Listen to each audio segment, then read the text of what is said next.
السلام علیکم گائز، آج ہم بات کریں گے ڈرامہ سیریل من مست ملنگ کی اس کڑی کی جہاں سچائی کے پردے اٹھنے لگے ہیں اور جھوٹ کی بنیادیں کانپنے لگی ہیں۔ کشف کبیر سے ملنے جاتی ہے، اس کی آنکھوں میں غصے سے زیادہ درد ہے اور زباں پر ایک سازش کا پردہ فاش کرنے کی صلاحیت، اور وہ کبیر سے کہتی ہے یہ سب اسما کی ایک چال ہے اور وہ تمہاری والدہ سے بدلہ لینا چاہتی ہے۔ کبیر اور یہ چالیں وہ اکیلے نہیں چل رہی، کوئی ہے جو اسے چلا رہا ہے۔ کبیر چونکتا ہے، کیا سکندر کو بھی اس کا پتہ نہیں؟ کشف کا جواب ہوتا ہے نہیں، بلکہ سکندر تو چاہتا ہے کہ ریا تمہارے پاس واپس آئے اور تم ریا کو طلاق نہ دو۔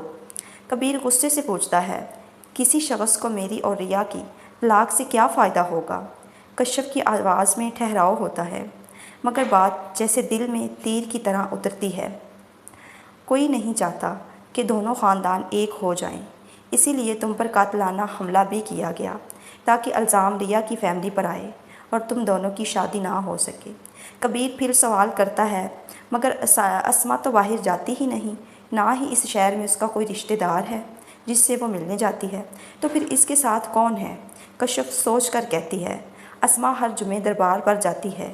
میں نے اور ریا نے اس سے بہت دفعہ یہ کہا کہ ہمارے ساتھ چلو، مگر وہ ہر بار منع کر دیتی ہے اور اکیلے ہی دربار میں جاتی ہے۔ ہمیں پتہ لگانا ہوگا کہ وہ دربار کیوں جاتی ہے، وہیں سے سارا سچ سامنے آئے گا۔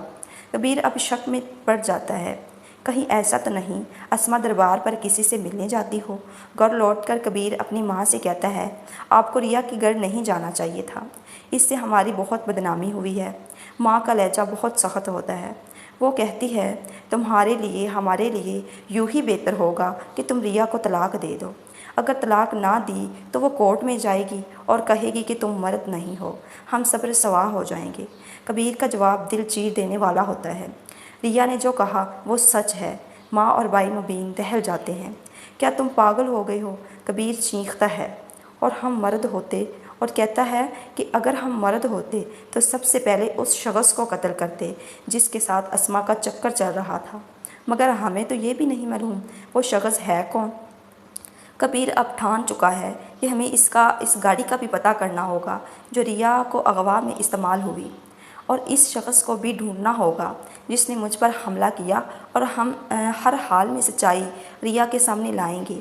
میں کسی قیمت پر ریا کو طلاق نہیں دوں گا۔ دوسری طرف کبیر کی ماں مبین سے کہتی ہے، اگر ریا واپس آ بھی جائے تو بھی کبیر اسے طلاق دے گا اور اسے دینی ہوگی۔ ولیمے والے دن جو ہوا میں کبھی نہیں بھول سکتی۔ مبین کہتا ہے، اس میں ریا کا کوئی قصور نہیں ہے، جو کچھ ہوا اس کی بہن اسما نے کرایا، اور جب کبیر سچائی سامنے لائے گا تو ریا خود ہی واپس آ جائے گی اور بدنام ہوگی وہ اسما۔ اور سکندر۔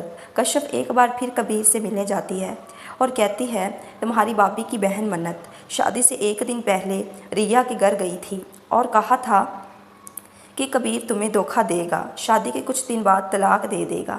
کبیر ہکا بکا رہ جاتا ہے یہ سن کر، گھر پہنچ کر بہت غصے میں ہوتا ہے اور منت کو بلاتا ہے اور کہتا ہے، میں نے تمہارے ساتھ ہمیشہ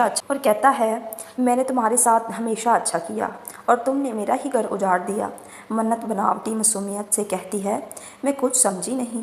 کبیر گرجتا ہے، تم ریا کے گھر شادی سے پہلے کیوں گئی تھی اور اسے کیا کہا تھا تم نے؟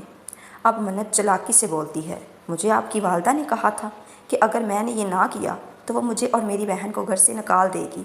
اور کبیر اپنے دوست یاسر کو بلاتا ہے اور اسے کہتا ہے کہ اسما ہر جمعے دربار پر جاتی ہے، اس پر نظر رکھنی ہوگی کہ وہ کس سے ملنے جاتی ہے۔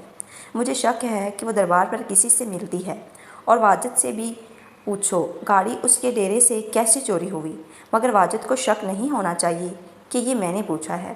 دوسری طرف سکندر کو بھی شک ہو جاتا ہے، یہ سب اسما کسی کے کہنے پر کسی کی چالوں میں آ کر رہی ہے، اگر وہ چاہتی تو یہ پہلے کر لیتی، کبیر پر گولی نہ چلاتی۔